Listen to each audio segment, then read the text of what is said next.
What's funny is there are a lot of things in life that you can think of that were pretty major, significant events that occurred in your life.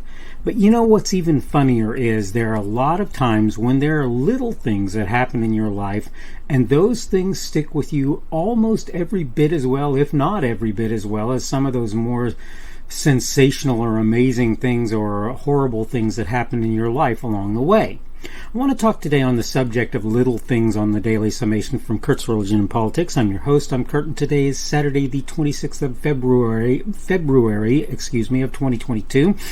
Welcome to everyone who's here on Rumble, on the podcast, on YouTube, on BitChute, on CloudHub, on my Facebook page, Kurt's Religion and Politics. Kurt's Religion and Politics Facebook page, Kurt's Religion and Politics.locals.com, as well on minds.com, on the Kurt's Religion and Politics page there, or a group there, on Parler, on Gab, or wherever else you happen to be picking me up today. And again, the subject for today is little things. That's what we're going to talk about today, and I want to go ahead and go through my notes to explain exactly what it is that I'm kind of on about today. Perhaps one of the least understood things about life was summed up in a quote attributed to Lao Tzu. The version I've most often heard is, "A journey of 1,000 miles begins with a single step." That may not be exact, but I think it captures the intent of the expression. I think what a lot of folks fail to realize is that the person saying that isn't just saying you have to begin if you want to get there. They're also saying very few, if any things you will ever do are a matter of epic giant steps. Some simple small decision to change something seemingly meaningless in one's life may cause a tectonic shift over the course of a very short amount of time. You may have intended to do or change something minuscule. That doesn't mean the outcome will be what you expect. Maybe, more importantly though, even if a small change ends up being exactly that, it's possible it'll be seen by others, or that it will have some sort of unexpected effect on them and cause a major change. Let's even assume that's not the case. Over enough time, tides can erode beaches. Rivers can carry the contents of their banks in such a way as to change the landscape. Maybe more amazing is when you water that little twig in your yard, and in 20 or 30 years you might find a substantial tree destined only to grow larger there. In all of this, I count probably the most important message to be almost nothing big ever happens at once, particularly where humans are concerned. True that the creators of the Suez and Panama canals were not using spoons to do their work. Nonetheless, those gargantuan projects didn't happen overnight. The old expression is pretty generally true. Rome wasn't built in a day. If you're willing to be a little forward-thinking, perhaps you can make changes you might never have dreamed possible. What's more amazing is those outcomes will likely not be the result of heroic or superhuman activities. I grant that having a vision for great things is helpful.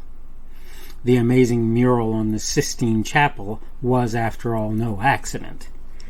But truth being told, even if you don't imagine great things, that doesn't mean your actions won't cause them to happen regardless. The nun, now known as Mother or alternately Sister Teresa, set out to help the poor. It's reasonable to argue she had no grand plan when she started. Even so, it can be argued she managed amazing feats. All of this, the result of little things. And that's very true for a lot of things that happen in life. You may think that, well, so one thing that I hear a lot, I'll start here.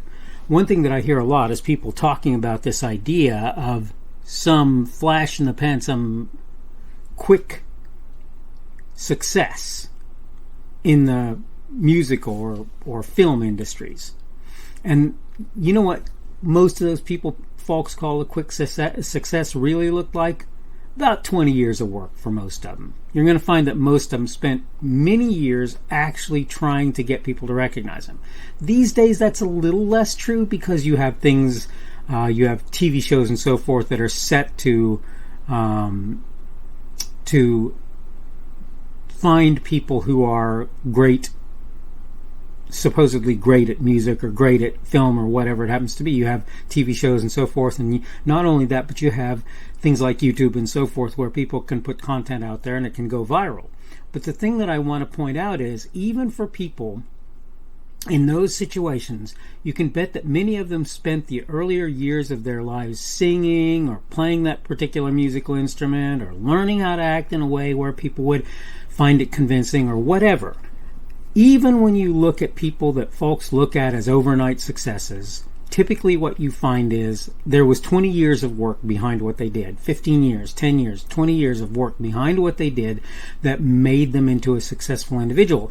And by the way, for many of them, having become successful, then they embarked on a ton more work in order to make them even better yet. The point I'm making is this. Even for those people where you can kind of look at what they did ultimately as a gargantuan feat or whatever, you have to look and realize that they decided one day that they were going to do something. I decided one day that I was going to do a podcast. Yeah, it's true. I don't have a ton of followers at this point. I continue to do the podcast because it's something that I do, and I continue to take that step or try to take that step every single day to make sure that I put out an edition, an issue, an episode of my little podcast. The same thing applies to a person who has a stroke. I know a guy who had a stroke, and he's spent over a year talking regularly about what it's been like for him to get over that stroke. Not get over, but to deal with the results of that stroke, right? He just has to keep on going. He just has to keep doing it. And every day it may be a step. It may be picking something up. It may be squeezing something with that hand that didn't work right. You really, really, really don't know what people have gone through to get where they're going. But the important thing that I'm trying to get across to you today is, in almost every case, they didn't just do some Herculean thing. It wasn't just one thing where they lifted, where it was Atlas lifting the world onto his shoulder.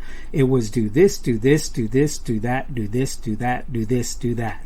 It was a series of steps, typically over a long period of time. I say that I was talented in software development even when I was younger. But the truth of the matter is, all of these years of taking more time to learn how to do it and to take those baby steps and to learn those little things that I can do to make things better have made me a better software developer. That's reality. You can do with that what you want. You can say about that what you want, but that is the reality. What I'm saying to you right now is simple. Most people look at a person and say, wow, that person is amazing, and they assume that that person just one day became amazing.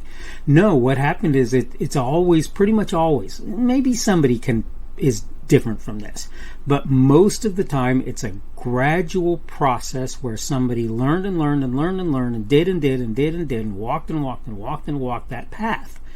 And that's what made them into that amazing person. It isn't that they picked up or sat down at that piano and just started playing, or picked up that guitar and just started playing. I have a friend who was a pretty good guitar player, and I was playing the violin at the time. Haven't done so for a while, and I would love to get back to that at some point and may try to, but I was playing the violin, and he picked up the violin and he started to try and play it, and he put it down very quickly and said, yeah, no, this is too hard. And I asked him, how long did it take you to learn to play that guitar?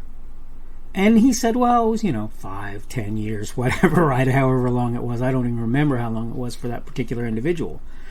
But he didn't realize that the reason he wasn't becoming a good violin player is he didn't want to do that. Okay, I've stepped over my time pretty substantially, so I probably ought to cut myself off now. This is the Daily Summation from Kurt's Religion and Politics. I'm your host. I'm Kurt, and today is Saturday, the 26th of February of 2022. That means tomorrow will be Sunday, the 27th of February of 2022.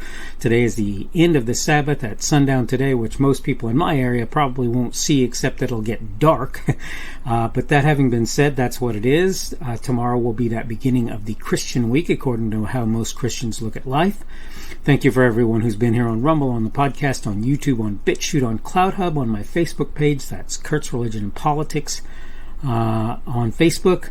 On that page on Facebook, on Locals, that would be kurtzreligionandpolitics.locals.com, on Minds.com, MINDS, and that would be my Kurt's Religion and Politics group on Minds, on Parler, on Gab, or wherever else you happen to be seeing me today. Remember, Rumble is my preferred platform. You can give me a boxing glove there, which is a rumble to show that you approve of my content. You can give me a plus or a minus there to show me you like or dislike the content as well. You can also give me a like, dislike, thumbs up, thumbs down, whatever it happens to be on any other platform where you have the ability to do that. You can also comment on my content if you choose to do so. If it's not an advertisement or something like that, which I will promptly delete, gleefully so, I will leave it out there, even if I'm not entirely sure why you put it there at times. I may respond to it by giving you a thumbs up, thumbs down, or whatever if that's available. I may also reply to your comment if I feel that that's a reasonable thing to do.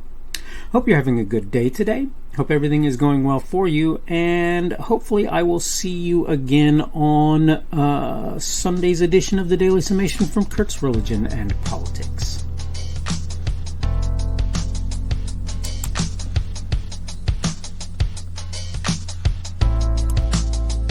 The speaker on this edition of the Daily Summation is Kurt Schubert. This podcast was recorded on Saturday, the 26th of February of 2022. The Daily Summation is created for Kurt's Religion and Politics.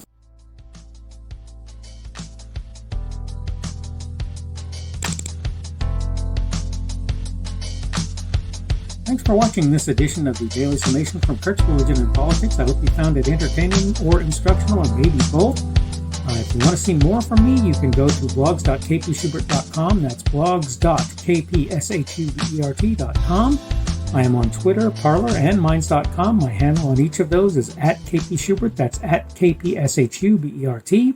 I have a Rumble and a YouTube channel. They are the Kurt's Religion and Politics channels on Rumble and YouTube.